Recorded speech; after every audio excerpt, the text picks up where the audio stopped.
বাস্তবতা নাই। বাস্তবে কয়জন ছেলে এতিম একটা মেয়েকে বিয়ে করে দেখিয়েছে? কয়জন ছেলে একটা বিধবা মেয়েকে বিয়ে করার সাহস করেছে? কয়জন ছেলে একটা তালাকপ্রাপ্ত একটা মেয়েকে বিয়ে করে দেখিয়েছে?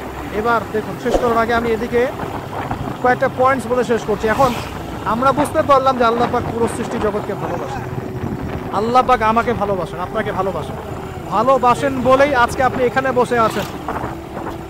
আল্লাহ পাক আপনাকে ভালোবাসেন বলেই লক্ষ লক্ষ কোটি কোটি মানুষ এখন জেনা করছে। আজকের দিনে আপনি ওয়াজ মাহফিলে বসে আছেন। আল্লাহ পাক আপনাকে ভালোবাসেন বলেই আপনি আল্লাহকে সিজদা দেওয়ার তৌফিক পেয়েছেন। আপনি লা ইলাহা ইল্লাল্লাহ কালিমা শিখেছেন। আপনি এই যে কোরআন পড়তে শিখেছেন, কোরআন পড়ছেন, হাদিস পড়ছেন, নবীর দ্বীনের প্রতি মহব্বত আছে। আল্লাহ আপনাকে ভালোবাসেন বলেই হচ্ছে। কখন বুঝবেন আল্লাহ আপনাকে ভালোবাসছেন? যখন আল্লাহ পাকের অনুমোদিত কাজগুলো আপনার ভালো লাগবে। নামাজ পড়তে ভালো লাগছে, রোজা রাখতে ভালো লাগছে, কোরআন তেলাওয়াত করতে ভালো লাগছে, আল্লাহর জিকির করতে ভালো লাগছে, আলেম ওলামার সাথে থাকতে ভালো লাগছে।